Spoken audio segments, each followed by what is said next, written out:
नमस्कार।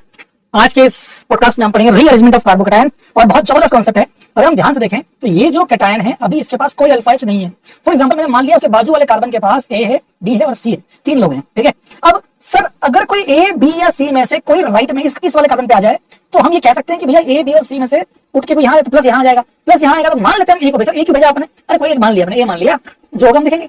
ए को अगर हमको भेजना है इस कैटायन को कोई नेगेटिव वाला पार्ट चाहिए होगा तो हमने इस वाली ए और सी की बॉन्ड को तोड़ा, ए पे आया नेगेटिव, सी पे आया पॉजिटिव।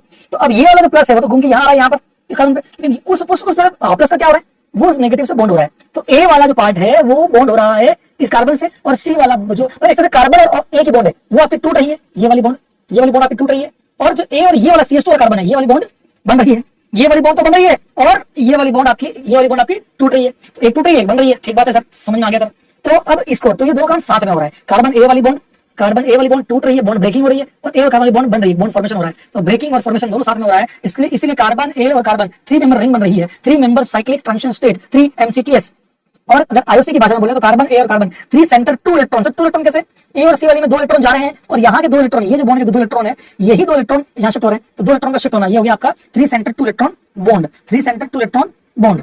और ये प्लस जो है प्लस इस वाले कार्बन से इस वाले कार्बन पे आ रहा है, तो 1 2 शिफ्ट, आजू बाजू शिफ्ट। 1 2 मतलब ऐसा सर 2 3 क्यों नहीं बोला? अरे मतलब 1 2 मतलब आजू बाजू, एक से दूसरे पे जा रहा है ऐसे, जैसे अल्फा बीटा बोल दो, अल्फा बीटा शिफ्ट ऐसे।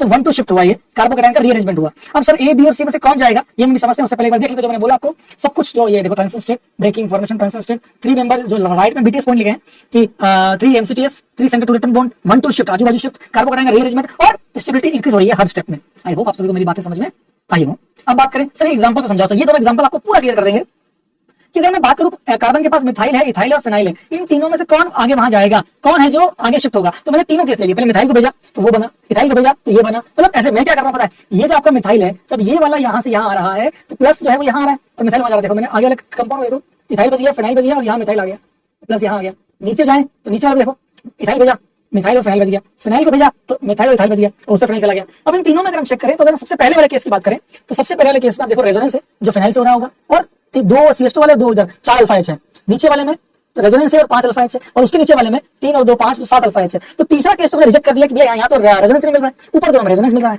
इस वजह से मेरे को वो दोनों सही है। अब उन दोनों में ऊपर वाले में हमारे पास 4 अल्फा एच है, नीचे वाले में हमारे पास 5 अल्फा एच है, that's why that will be your major product, जहां पर 5 अल्फा एच मैक्सिमम स्टेबिलिटी आई है। तो इसका मतलब इथाइल को भेजने पर मैक्सिमम स्टेबिलिटी गेन हुई, 3 अल्फा एच और 2 ये 5 अल्फा एच और रेजोनेंस, इस प्रकार मैक्सिमम स्टेबिलिटी। सर डायरेक्ट कैसे बता पाऊंगा? तो मैं पता है इसको डायरेक्ट कैसे बता पाता हूं, देखना बहुत ध्यान से देखना। फिनाइल को तो मैं भेजूंगा ही नहीं क्योंकि रेजोनेंस टूट जाएगा। अब बचा मिथाइल और इथाइल। मिथाइल में इस वाले कार्बन में ये आपका कार्बन है 3 एच है, और इथाइल में नीचे 2 एच है, 3 ये भी तो है, ये तो बीटा कार्बन हो गया ना, तो डायरेक्टली हटेगा अल्फा, बाजू वाले बीटा, तो अल्फा वाले के पास यहाँ 2 एच है और ऊपर वाले में 3 एच है। तो अब आप खुद सोचो किसको भेजने पे मैक्सिमम स्टेबिलिटी आएगी। सर इथाइल वाले में तो 2 एच है तो 2 एच कम होंगे, और मिथाइल को भेजोगे तो 3 एच कम होंगे, और आप उसका डिफरेंस ऊपर देख भी पा रहे हैं। इसीलिए इथाइल को भेजना ज्यादा अच्छा भी है। अच्छा सबसे बड़ी बात, माइग्रेटर भी यही कहता है, हर चीज को सपोर्ट कर रहा है कि इथाइल को भेजने पर मेरे 2 ही एच कम होंगे और इथाइल को भेजने पर 3 एच कम होंगे, तो इसलिए मैं इथाइल को भेजूंगा लॉजिकली जाए तो।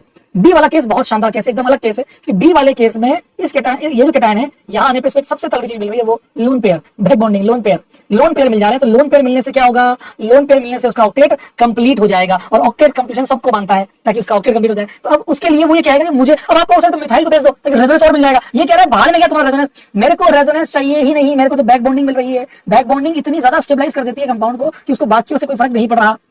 इसी वजह से हम मिथाइल और फिनाइल में उसको भेजेंगे जो जल्दी से इस कैटायन को यहां से यहां ले आए और बैक बॉन्डिंग करवा दे, जो जल्दी से मेरे को इस कैटायन को यहां ले आए ताकि बैक बॉन्डिंग हो जाए। तो इन दोनों में जो जल्दी आ जाए, तो बेंजीन के पास पाई इलेक्ट्रॉन डेंसिटी है, इस वजह से इस फिनाइल का इधर अट्रैक्शन जल्दी होगा। So in case of back bonding migratory aptitude, मतलब कौन जल्दी जाएगा, दैट विल बी फॉलोड। और माइग्रेटरी एप्टीट्यूड जो है वो होता है हाइड्रोजन सबसे जल्दी, उसके बाद आता है अराइल, बेंजीन वाले कंपाउंड्स, क्योंकि बेंजीन वाले कंपाउंड्स में पाई इलेक्ट्रॉन्स होते हैं। आप खुद देख सकते हैं, यहां देखिए ये रहे पाई इलेक्ट्रॉन, ये जो पाई इलेक्ट्रॉन है बेंजीन के पास, ये अट्रैक्ट कराएंगे उस कैटायन की तरफ, इसीलिए बहुत जल्दी शिफ्ट होंगे। और अगर हम बात करें इस कैटायन और अनायन की बात करें तो इसीलिए मैंने एक्सक्लूसिवली यहां बोल दिया कि फिनाइल जल्दी जाएगा, बात ही खत्म, दैट्स इट। आई होप आप सभी को समझ में आया होगा। और जितना ज्यादा डोनेटिंग ग्रुप्स होंगे बेंजीन के पास, वो उसको और ज्यादा NO2 खींच रहा है तो यहाँ डेंसिटी कम करेगा, OMe दे रहा है डेंसिटी को बढ़ाएगा, CH3 दे रहा है डेंसिटी को बढ़ाएगा, लेकिन OMe रेजोनेंस इलेक्ट्रॉन डेंसिटी दे रहा है इसलिए ज्यादा डेंसिटी बढ़ाएगा।